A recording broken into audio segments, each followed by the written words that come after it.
I put out the question on Facebook asking what people wanted me to cook, and my heart skipped a beat when the big request was Okie Enchiladas, because most people have no idea what that is unless you've eaten at my house, because it's a family tradition.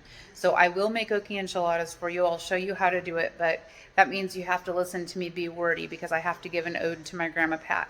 I was named after my Grandma Pat, Patsy Ann. That was my dad's mother, and she grew up in Fort Worth, Texas. When she was a young girl, her and three of her sisters were dropped off at a girls' home where they learned to cook, clean, and survive. So my grandma became a cook who could cook, make a little bit of food go a long way on a little bit of money. And so that's really where Okie Enchiladas were born. She raised three kids. She didn't have a lot of help. So really, what y'all don't know about me is I'm poor white trash. Welcome. Welcome to my world. I grew up visiting my family in various trailers and trying to figure out which people were and were not addicted to methamphetamines. So, if you think you can't break the cycle, I promise you can. But the point is, going back to my grandma, she was a good woman. She was a single mom, and she was a waitress, and she taught me how to make Okie Enchiladas. So Okie Enchiladas originally was ground beef, salt, pepper, chili powder, and flour and water. And it was delicious, and that's how I grew up eating it. But it could use a little extra kick. And because I can afford a little bit more than just those few ingredients, I kicked it up a notch, and that's how I've been making it pretty much since I've been making it on my own. I think she would approve. I've made it for my dad. He approves. It really just adds a little kick to it. So if you've ever had Okie Enchiladas at my house, rest assured you're not being sold short on today's recipe, because you've had my version, not my grandma's. I like to add a little bit of veggies and some chunky stuff to it. So I'm going to give you a rough rundown of what this is going to look like and what the ingredients are. I'll start it, and then I'll come back and show you exactly what needs to happen. So an Okie Enchilada is essentially served open-faced like a tostada on a soft corn tortilla, almost like you would fry it if you were going to roll an enchilada, which is where I think the enchilada part came from. And then the sauce is like a taco meat, but it's more the consistency of a no bean chili. So you open that, you spread that over the top, and then you're going to top it with fresh cheese, shredded cheese, lettuce, tomato, avocado, and red onion. My grandma was able to top hers with lettuce, cheese, and tomato if she was lucky. I zhuzhed mine up a little bit. So it's a cross between a tostada, an enchilada, and chili, which is weird. But like I said, it's a family recipe. So if you decide to make this, you might decide that you love it. We have it on Halloween traditionally because that's how I grew up.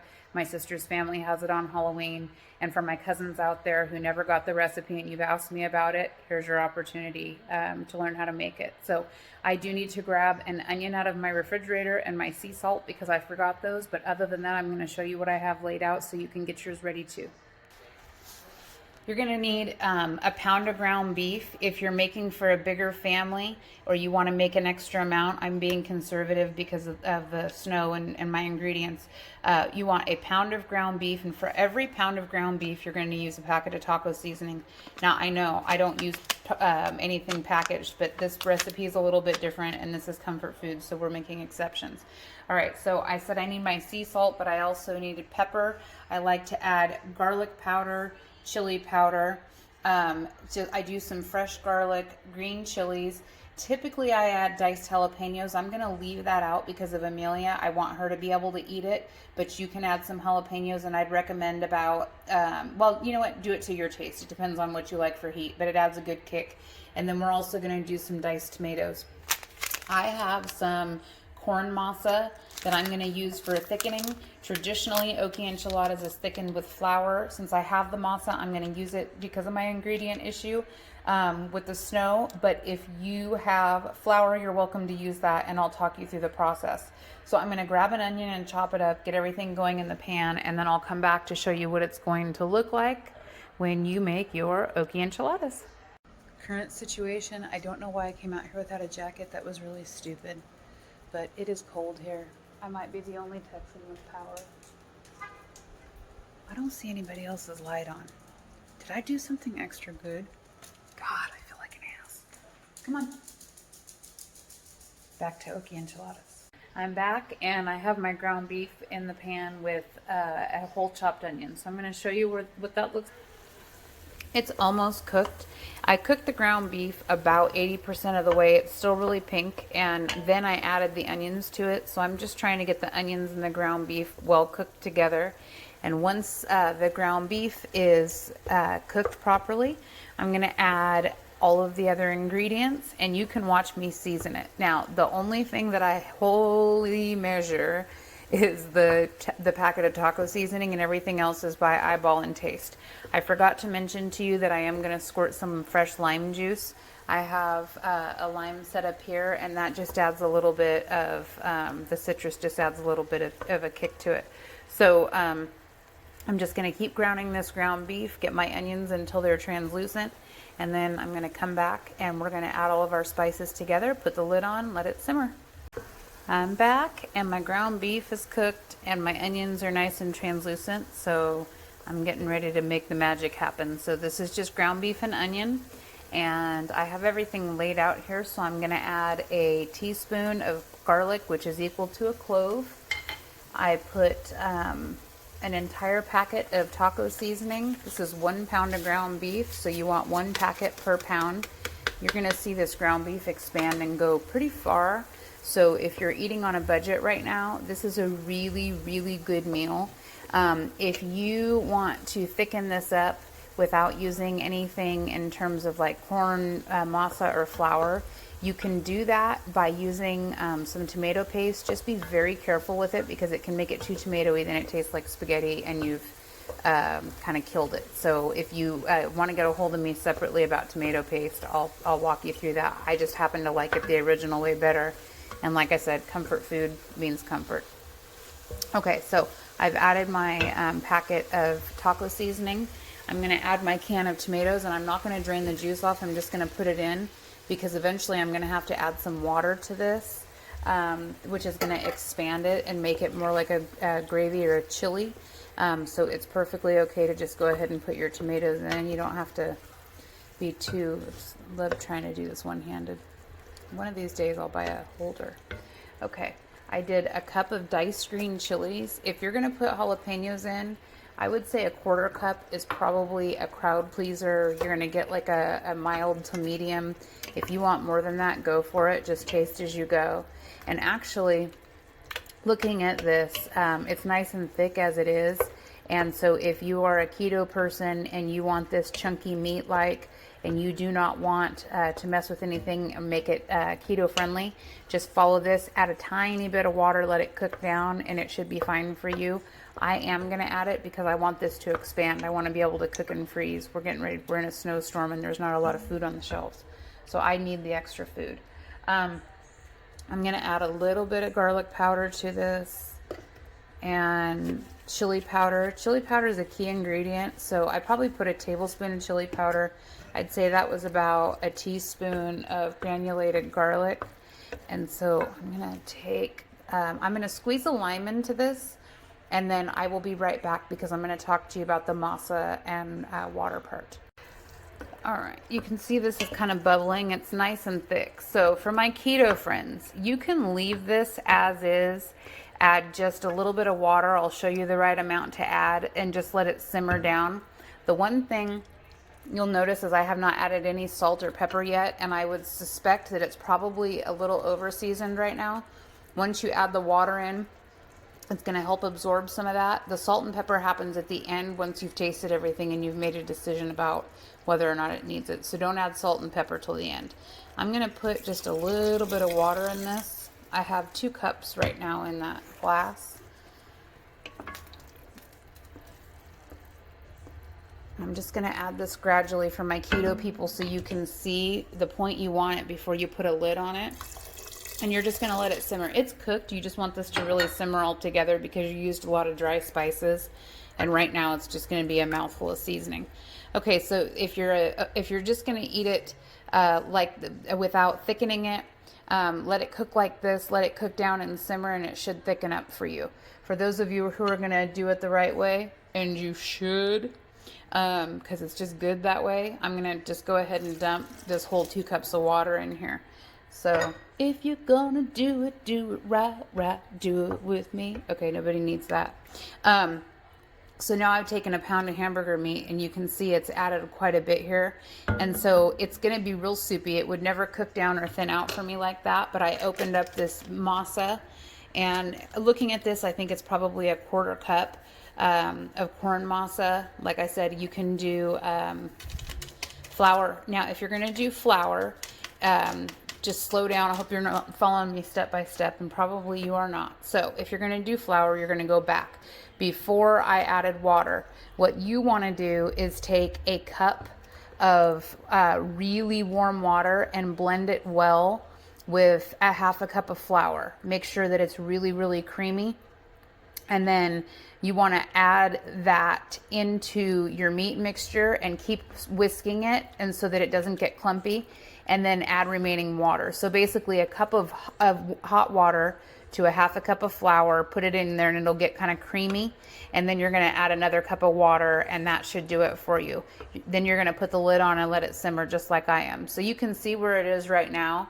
I'm going to put the lid on this, turn it on low, let it simmer a few minutes, and check on it, and it will thicken up. If I want it thicker, I can add some masa. If it's too salty, I can add water. And sometimes my grandma's used to just grow and grow. But this is a really good amount of food, because really you're going to do probably one ladle full on each enchilada. We build ours double-decker because it's fun. But if you're looking to feed a lot of people feed a lot of people with a little bit of ingredients, this goes a long way. So I'll be back once it's had time to simmer. I've had this simmering for about 5 minutes, and it's not quite as thick as I want it, because I do want this to be, like I said, almost like a chili. So I'm just going to go ahead and put the rest of this corn masa in here, which makes it, I've given it about a half a cup, and this should definitely do it. If you're having the same issue and you don't think, I can already see this is going to work. If you're having that same issue and you're not getting the thickness that you want, and you're using flour, do a quarter cup of flour to a half a cup of water. Make sure your water is warm, otherwise it won't blend. Mix them up together, and then slowly pour it in, and then let it simmer back. You can see this is already starting to thicken up. This is the exact consistency that I want, so I'm going to turn my heat way down low, and this sauce is done. So when I get ready to plate up tonight, I'll show you exactly how to soft fry the tortillas and top these. This is it. Your dinner is ready. It takes a total of about 10 minutes to cook all of this, and then you can leave it sit to simmer all day, or you can serve it right away. And just like with any food like this that sits in a pot, the longer it sits, the better it is. So it's going to be better tomorrow, the day, and the day after that. So you can make this ahead even. But that's 1 pound of ground beef that turned into this giant pot of yummy goodness. I'm just checking on my sauce a couple minutes later, and it's got a pretty good bubble on it, even though it's on low. If it starts to stick or get too thick, I'm going to add a little bit of water to this, and this is where you start tasting and seasoning. You'll know right away if you like it, if it needs a little bit of salt or pepper, if it needs a little bit of chili powder. Just kind of play with it. It's just a really thick gravy-like taco meat, kind of like a chili. This is the perfect consistency if you were going to serve it right now. I had no idea what a good choice Okie Enchiladas would be when I made them. The gravy's been done since this afternoon. My daughter's losing her freaking mind. It's 7:45, and David is probably an hour to an hour and a half from being home from work because of the snow, and he left at 5 a.m. So I'm going to show you how to soft fry these tortillas. Basically, you're going to soft fry them like you would if you were going to make this, if you were going to make enchiladas. So you just want to get them just a little lightly crispy, but to where they'll roll up. We're not going to roll them, but you just want them that texture. And then set them over on a paper towel to absorb the oil. And then do as many as you need. Now, we're going to stack ours in double deckers, and David's coworker has been giving him a ride all week. So I'm going to make him a plate. So I'm going to make enough for all 3 of us. And then I'm going to cut away while I finish frying these, and then when I build his plate, I will come back and show you. And for toppings, I have shredded lettuce, white onion, tomato, and shredded Monterey Jack cheese. You can use Colby Jack or cheddar, and I'm also going to add some fresh avocado in the mix. I'll be back. Okay, it's time to serve this up. I'm gonna make a plate for David to take out to his coworker to go, so you can see what it looks like. But you can see the consistency of this. It's nice and thick, and it's nice and warm. So I've got the tortillas soft fried. This might be an awkward camera angle, but I'm hoping you can see me build this. Sorry, it's just been a long day and I'm not going to be able to be as efficient as usual. Okay, so what I'm going to do is we have these soft fried corn tortillas that I prepared earlier, and they're nice and warm. God, look at my arms are red from the water. Okay, so what we're going to do is take one of those and just a little bit of cheese and set it on top of that. Now, I'm making these double-decker. That's not traditional, but people usually appreciate it and they don't have to come back for multiple plates. Let me grab a ladle. So right now you're just looking at an open-faced corn tortilla with a little bit of cheese on it. And I'm gonna take a ladle and take some of this hot enchilada mixture, and I'm gonna spoon it on. And it's not supposed to be pretty, it's just supposed to be a big pile of messy, yummy goodness. So there's the first layer. I'm gonna drop just a tiny bit of cheese on it, because what I'm gonna do next is drop another tortilla on top. So we're gonna cover that.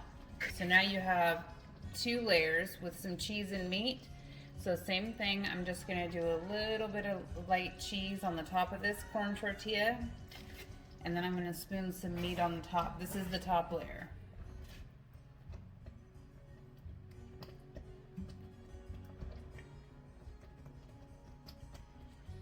This top layer, you really want it to be kind of ooey and gooey and runny.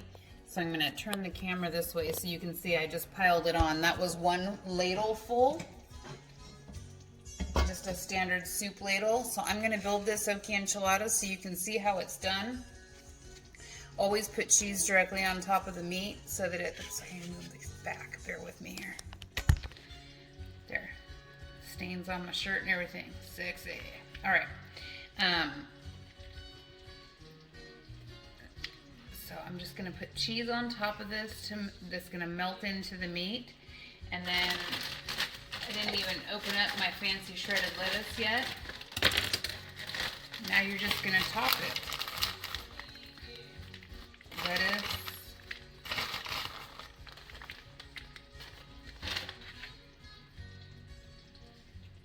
tomatoes,